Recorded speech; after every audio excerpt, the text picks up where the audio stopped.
Hello दोस्तों, आज की अगर मार्केट की बात करें तो वो लगभग 1% के डाउन पे बंद हुआ।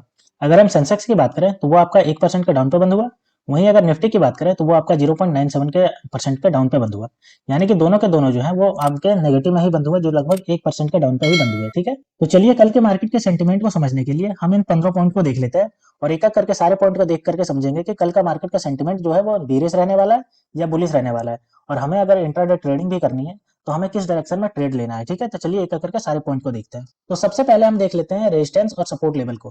तो अगर हम निफ्टी की बात करें तो जो इमीडिएट सपोर्ट है उसका मिलेगा वो 21,686 पे मिलेगा।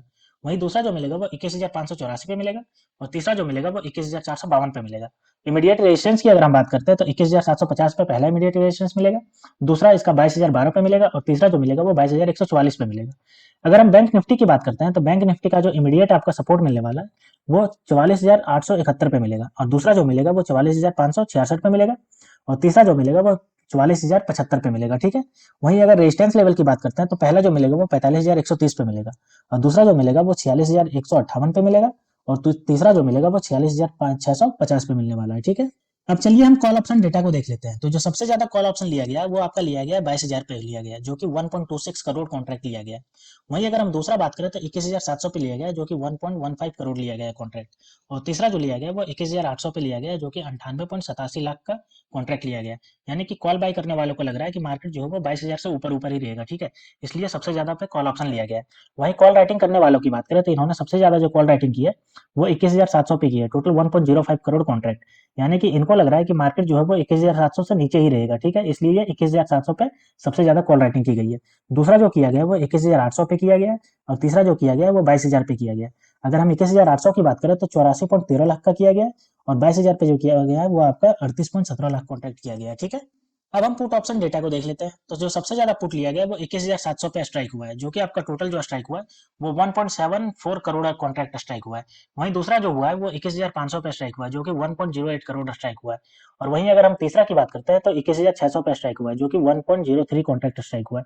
इसका मतलब है कि जो पुट खरीद रहे हैं उनको लग रहा है कि 21,700 से मार्केट जो है वो नीचे नीचे ही रहेगा। ठीक है, इसलिए ये सबसे ज्यादा जो स्ट्राइक हुआ है वो 21,700 पे स्ट्राइक हुआ है। अब चलिए पुट राइटिंग करने वालों की देख लेते हैं। तो पुट राइटिंग जो सबसे ज्यादा की गई है वो की गई है 21,700 पे की गई है और जो कि है 98.67 लाख कॉन्ट्रैक्ट। यानी कि इनको भी लग रहा है कि मार्केट जो है वो 21,700 से ऊपर ही रहेगा। पुट जो खरीद रहे हैं उनको लग रहा है कि मार्केट 21,700 से नीचे जाएगा, लेकिन जो पुट राइटिंग कर रहे हैं उनको लग रहा है कि 21,700 से मार्केट ऊपर ऊपर ही रहेगा। ठीक है, वहीं अगर दूसरा जो पुट राइटिंग की गई है वो 21,600 पे की गई है और तीसरा जो की गई है वो 21,500 पे की गई है। 21,600 पे जो की गई है वो टोटल 52.44 लाख की गई है और जो 21,500 पे की गई है वो 40.39 लाख कॉन्ट्रैक्ट की गई है। ठीक है, अब चलिए stocks with high delivery percentage को देख लेते हैं, यानी कौन कौन से ऐसे स्टॉक्स हैं जिसमें इन्वेस्टर बहुत ज्यादा इसको डीमेट अकाउंट पे खरीद के रख रहे हैं लॉन्ग टर्म के लिए। तो देखिए, मैकडोवेल्स, डाल डाल Bharat, Havells, PVR INX, Shriram finance, Jubilant food, Marico, ICICI General insurance, astral, India mart. यानी ये सब जो है ये हाई डिलीवरी परसेंटेज में आ रहे हैं, यानी कि इसमें बहुत ज्यादा ग्रोथ देखने को मिलेगा। इसलिए इन्वेस्टर इसमें इन्वेस्ट करके आगे के लिए रख रहे हैं इसको। ठीक है, अब चलिए लॉन्ग बिल्डअप को देख लेते हैं। तो 24 ऐसे स्टॉक्स है जिसमें लॉन्ग बिल्डअप देखने को मिला है। ठीक है, यानी कि इनका प्राइस जो है वो और ज्यादा ऊपर जाएगा, इसलिए जो खरीद के और ज्यादा रखते जा रहे हैं इन्वेस्टर इसमें। तो चलिए नाम पढ़ देते हैं जो यहाँ पे दी गई है। Pi India, power grid, Alkem, Apollo hospital, page India, Tata commerce, Concor, HAL, Bose limited, LIC housing finance. यानी कि ये सब जो स्टॉक्स है इसमें लॉन्ग बिल्डअप देखने को मिल रहा है, क्योंकि इनका प्राइस जो है वो और ऊपर जाने की वजह से इसमें जितने भी इन्वेस्टर हैं वो और ज्यादा इसको बाई करते जा रहे हैं। ठीक है, अब चलिए लॉन्ग अनवाइंडिंग को देख लेते हैं। तो 48 ऐसे स्टॉक्स हैं जिसमें लॉन्ग अनवाइंडिंग देखने को मिली है। तो चलिए देखते हैं कि कौन कौन से ऐसे स्टॉक्स हैं। तो ये आपके देखिए, delta Corp, Balram Chini Mills, Maruti, ABC Capital, SAIL, National Aluminium, Ashoka Leyland, UPL, ICICI General Insurance, Exide India. यानी कि ये सब ऐसे स्टॉक्स हैं जिसमें जितना भी प्राइस ऊपर जाना था वो पहुंच गया है। तो अब जो लॉन्ग पोजीशन लेकर के बैठे थे वो अपना जो पोजीशन है वो एग्जिट कर रहे हैं, यानी कि इनका प्राइस जो होगा वो अब रिवर्स डायरेक्शन में नीचे जाएगा। अब चलिए शॉर्ट बिल्डअप को देख लेते हैं। तो 81 ऐसे स्टॉक्स हैं जिसमें शॉर्ट बिल्डअप देखने को मिल रहा है, यानी कि इनका जो प्राइस है वो और ज्यादा नीचे जाएगा। इसलिए जो शॉर्ट करके बैठे हुए थे वो और ज्यादा शॉर्ट सेलिंग कर रहे हैं। तो चलिए मैं नाम पढ़ देता हूँ।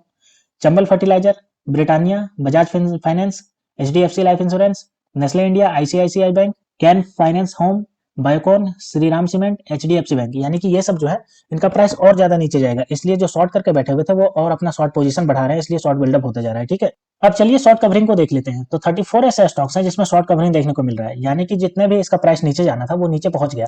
अब इसका प्राइस जो होगा वो रिवर्स में ऊपर जाना स्टार्ट होगा, इसलिए जो शॉर्ट करके बैठे हुए हैं वो अपना शॉर्ट कवरिंग कर रहे हैं ताकि वो अपना प्रॉफिट बुक करके निकल सके। ठीक है, तो चलिए मैं नाम पढ़ देता हूँ जो यहाँ पे दी गई है। ठीक, Lupin India, Cummins India, Trent, India Hotel, India Mart, SBIN, Zee limited, Indus Tower, Voltas and Zydus Life. यानी कि ये सब जो है इसमें बहुत ज्यादा जो है प्राइस नीचे पहुंच गया है। अब ये प्राइस जो है ऊपर जा रहा है, इसलिए इसमें शॉर्ट कवरिंग कर रहे हैं। ठीक है, अब अगला पॉइंट पीसीआर देख लेते हैं, यानी कि पुट कॉल रेशियो। और हमें पता है कि पुट कॉल रेशियो हमें बताता है मार्केट के सेंटीमेंट को कि बीरिश रहेगा या बुलिश रहेगा। अगर पीसीआर 1 से ऊपर है तो मार्केट रहेगा वो बीरिश रहेगा, लेकिन अगर पीसीआर जो 1 से नीचे है तो मार्केट रहेगा वो बुलिश रहेगा। तो कल का जो मूड है वो आपका बता रहा है कि 1 के आसपास रहेगा। ठीक है, ये पे देखिए कि 1 के आसपास रहेगा।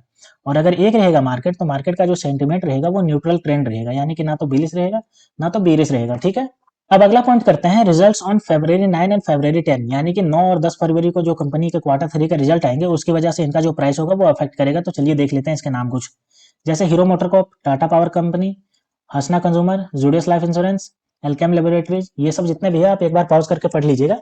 इनका जो है वो 9 फरवरी को रिजल्ट आने वाला है। और अगर नीचे बात करें तो यहाँ देखिए, आप यहाँ पे दिख रहा होगा आपको oil and natural gas corporation, Aurobindo pharma, Davis laboratory, ये सब जो है ये 10 फरवरी को आएंगे। तो 9 फरवरी वाले का जो रिजल्ट आ रहा है तो वो कल के मार्केट के अफेक्ट करेगा, और जो 10 फरवरी को आएगा वो परसों के मार्केट के अफेक्ट करेगा। तो इन सबको भी आप ध्यान में रखिएगा। ठीक है, अब अगले पॉइंट की बात करते हैं तो स्टॉक्स एंड न्यूज, यानी कि मार्केट बंद होने के बाद इन सब स्टॉक का जो न्यूज निकल के आया उसकी वजह से कल का इनका प्राइस जो होगा वो अफेक्ट करेगा। तो चलिए एक करके देखते हैं कि क्या क्या न्यूज निकल के आया।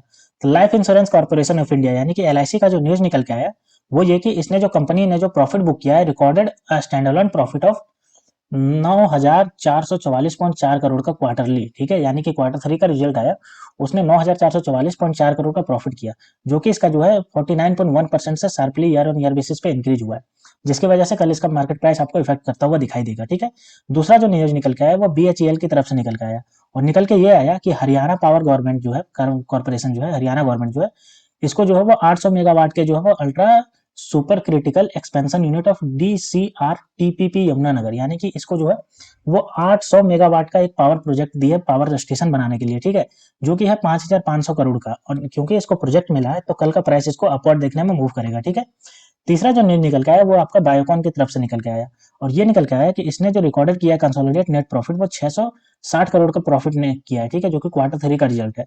वहीं अगर हम बात करें पिछले क्वार्टर 3 का 2022 में, तो इसने लॉस बुक किया था जो कि 41.8 करोड़ था, और चूंकि इस वाले में इसने प्रॉफिट बहुत ज्यादा बुक किया, जिसकी वजह से कल का जो प्राइस है ये ऊपर जाता हुआ दिखाई देगा। ठीक है, अगला जो न्यूज निकल के आया वो यूनाइटेड ब्रिवरीज की तरफ से निकल के आया, और न्यूज ये है कि इसने स्टैंड अलोन जो प्रॉफिट बुक किया है वो 84.85 करोड़ का बुक किया है। ठीक है, अगर हम बात करें उसके अगर लॉस की, तो क्वार्टर 3 2022 में इसने 2.14 करोड़ का लॉस बुक किया था। ठीक है, तो चूंकि इस बार इसने प्रॉफिट बुक किया है क्वार्टर 3 2023 में, तो इसकी वजह से इसका कल का जो प्राइस होगा वो बहुत अपर डायरेक्शन में मूव करता हुआ दिखेगा। ठीक है, अगला जो न्यूज निकल के आया वो आपका टोरेंट पावर की तरफ से निकल के आया, और न्यूज ये कि कंसोलिडेट नेट प्रॉफिट जो है वो आपका 359.8 करोड़ का किया है इसने, और चूंकि इसने प्रॉफिट बुक किया है, ठीक है, जिसकी वजह से इसका जो होगा वो बहुत ज्यादा कल का प्राइस जो है वो अपर डायरेक्शन में मूव करता हुआ दिखेगा। ठीक है, और लास्ट जो न्यूज निकल के आया वो सूर्योदय स्मॉल फाइनेंस बैंक की तरफ से निकल के आया, और न्यूज ये निकल के आया कि इसने जो है वो 217% से ईयर ऑन ईयर इंक्रीज किया है नेट प्रॉफिट में, जो कि इसका 57.22 करोड़ का प्रॉफिट रहा है जो क्वार्टर 3 का रिजल्ट इसने जारी किया। ठीक है, तो इसका मतलब है कि इनकम जो इसका हुआ है वो 102.3% से इसका income year on year basis पे बढ़ा है, 51 करोड़ का इसका इनकम रहा। ठीक है, तो इसका मतलब है कि इसने जो प्रॉफिट बुक किया है जिसकी वजह से कल का जो इसका मार्केट प्राइस है वो आपका अपर डायरेक्शन में मूव करता हुआ दिखेगा। तो ये सब जितने भी न्यूज है कल के मार्केट प्राइस को अफेक्ट करेंगे, तो आप इन सबको ध्यान में रखिएगा।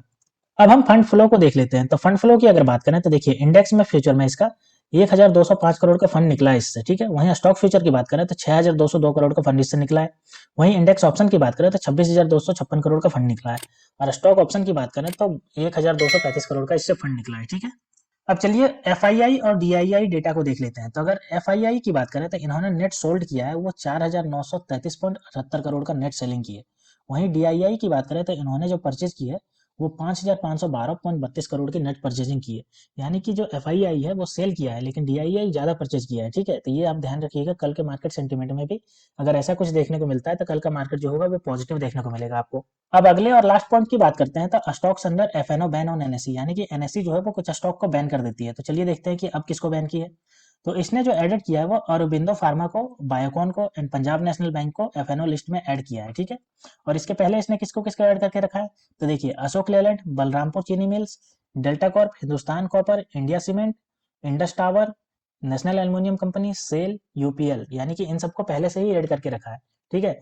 और इससे जो निकाल दिया वो जी एंटरटेनमेंट को इसने एफएनओ बैन की लिस्ट से बाहर कर दिया, ठीक है। तो इन सबको जो ऐड करके रखा है जिसकी वजह से इनका एफएनओ में ट्रेडिंग नहीं हो पाएगा, फ्यूचर एंड ऑप्शन में कोई ट्रेडिंग नहीं हो पाएगी, तो इन सबको भी आप ध्यान में रखिएगा, ठीक है। तो दोस्तों ये जो हमने 15 पॉइंट डिस्कस किए ये कल के मार्केट के सेंटीमेंट को बताने में मदद करेंगे कि कल का मार्केट का सेंटीमेंट कैसा रहने वाला है।